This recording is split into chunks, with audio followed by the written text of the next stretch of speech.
প্রিয় দর্শক, আসসালামু আলাইকুম। আমি জালালউদ্দিন। আমরা আগের ক্লাসে আলোচনা করছিলাম কীভাবে আপনারা ফরেক্স কি। আজকে আমরা আলোচনা করব ফরেক্স কি। তো আমরা জানলাম এখান থেকে যে ফরেক্স কি সেটা আমরা জানলাম এখান থেকে।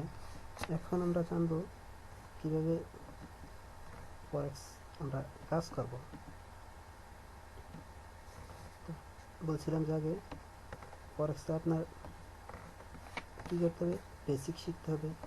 পিপস কি, পিভট কি, লট কি, ভলিউম কি, টাইম ফ্রেম কি, স্প্রেড কি, টপ লস কি, টেক স্টপ লস কি, টেক প্রফিট কি, লিভারেজ কি, কারেন্সি কি, কারেন্সি জোর পেয়ার কি, কীভাবে ফরেক্স লাভ লস হয়, ডেমো অ্যাকাউন্ট কি, কীভাবে ডেমো অ্যাকাউন্ট তৈরি করতে হবে।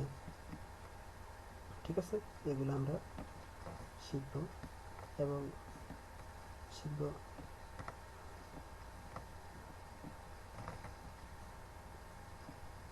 আমরা শিখব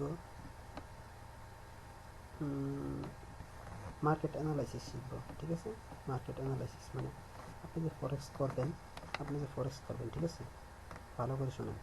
আপনি যে ফরেক্স করবেন, আপনি সিদ্ধান্ত নিলেন ফরেক্স করবেন, অ্যাকাউন্ট করলেন, সব কিছু করলেন। এখন আপনি ফরেক্স মার্কেট থেকে এটা ইউএস ডলার বাই করবেন, জাপানিজ ডলার দিয়ে। ঠিক আছে, মানে বাংলাদেশি টাকায় আপনি আমেরিকান ডলার কিনবেন। আপনার জানতে পারবেন যে আমেরিকান ডলার আজকে কিনবেন বাংলাদেশে 100 টাকা, আমেরিকান 1 ডলার কিনবেন। তাহলে আমেরিকান ডলারটা যদি 10 মিনিট পরে, 1 মাস পরে মনে করেন দাম কমে যেতেছে দিন দিন, তাহলে আপনি কী আপনার লস হতে নিশ্চিত। আপনি কিনছেন, ঠিক আছে, আমেরিকান ডলারে তো দেখছেন দাম বাড়তেছে, আপনি আর কিনছেন, কেনার পরে কি আপনার আমেরিকান ডলারের দাম গেছে কমে, দিন দিন কমতেছে। আপনি কী লস হইব? এই লস ঠেকানোর জন্য আপনি মার্কেট অ্যানালাইসিস শিখতে হবে। মার্কেট অ্যানালাইসিস কি মানে আপনি কীভাবে বুঝবেন কখন এই যে আমেরিকান ডলারের দাম বাড়বে, কখন কমবো, বাংলাদেশের টাকার দাম কখন বাড়বো, কখন কমবো। ঠিক আছে, এটা আপনি শিখবেন। কীভাবে শিখবেন, এটার একটা সিস্টেম আছে। ঠিক আছে, তারপরে ওটা শেখার পরে রয়েছে মার্কেট অ্যানালাইসিস। তারপরে শিখবেন ফান্ডামেন্টাল অ্যানালাইসিস। মানে ফান্ডামেন্টাল অ্যানালাইসিস এটা আবার কি? এটা হচ্ছে যে আপনি মনে করেন আমেরিকান ডলার তো আপনি কিনবেন, ঠিক আছে। এখন আমেরিকাতে যদি মনে করেন এই ভূমিকম্প হয়, আমেরিকাতে টুইন্টার বাইকে গেছে গিয়া, ঠিক আছে, আমেরিকাতে জাহাজ ডুবে গেছে গিয়া, আজকে ডলার কিনলেন, কালকে জাহাজ ডুবে গেছে, এটা তো আপনি জানেন না। তাহলে এই অ্যানালাইসিসটা আপনি কীভাবে করবেন, এটা শিখতে হবে। ঠিক আছে, এটার নাম হচ্ছে ফান্ডামেন্টাল অ্যানালাইসিস। তারপর আপনি করবেন টেকনিক্যাল অ্যানালাইসিস। ঠিক আছে, এই মার্কেট অ্যানালাইসিসটি মানে fundamental analysis, technical analysis, sentimental analysis, তিনটার ভিতরে সীমাবদ্ধ। ঠিক আছে, মানে এই মার্কেট অ্যানালাইসিস করবেন এই তিনটা জিনিস দ্বারা, ফান্ডামেন্টাল দ্বারা, টেকনিক্যাল দ্বারা, সেন্টিমেন্টাল দ্বারা।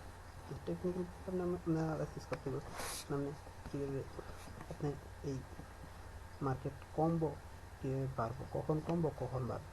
আপনি যদি মনে করেন এখন কিনলেন, আপনি জানতে হবে আগে যে হ্যাঁ ঠিক আছে ডলারের দাম বাড়বো, তাহলে আপনি শিওর, তাহলে আপনি কিনে ফেলেছেন। আপনার অফকোর্স লাভ। যদি দেখেন না বাংলাদেশি টাকা আমি কিনছি, এটার দাম কমতেছে, তাহলে এটা আমি বেচা ফেলাই। আমি কিনছি কমে দিতেছে, তাহলে আমি এটা বেচা ফেলাই, সেল করে দিই। ঠিক আছে, এগুলো আপনার শিখতে হবে। বুঝতে পারছেন? এগুলো শিখতে হলে আপনার কীভাবে শিখতে হবে সেটা আমরা মনে করেন আপনাদেরকে দ্বিতীয় আমাদের পরবর্তী ভিডিওতে ওই জিনিসটা আমরা আপনাদেরকে শেখাবো ভিডিওর মাধ্যমে সরাসরি। এখানে আমি শুধু বললাম কীভাবে আপনারা কোনটা করবেন, ফরেক্স কী আগে পড়বে বললাম, এই পর্বে বললাম যে কোন জিনিস শেখার পর আপনি মানে বুঝতে পারবেন মার্কেট কখন কমবো, কখন বাড়বো, কখন আপনি বাই করবেন, কখন আপনি সেল করবেন। ঠিক আছে দর্শক, তাহলে আজকে আমাকে ইজাজত দিন, আমি চলে যাচ্ছি। ইনশাআল্লাহ দেখা হবে বেঁচে থাকলে। আল্লাহ হাফেজ, ভালো থাকবেন সবাই।